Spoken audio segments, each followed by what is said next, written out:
पेट्रोलावा जिंदे में सराद कर देबो फोटावा पौध के पेट्रोलावा जिंदे में सराद कर देबो फोटावा पौध के पेट्रोलावा।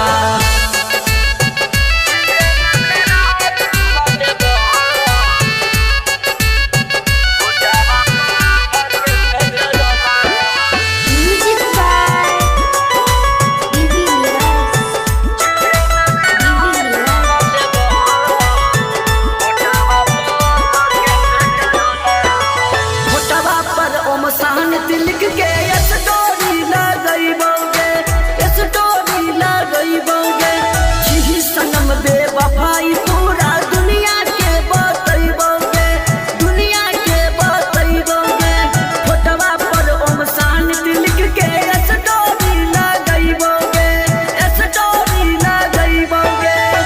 सुन सुन सुन मेरा रजिया ई जतिया में दाग द देबो फोटावा पौध के पेट्रोलावा जिंदे में सराद कर देबो फोटावा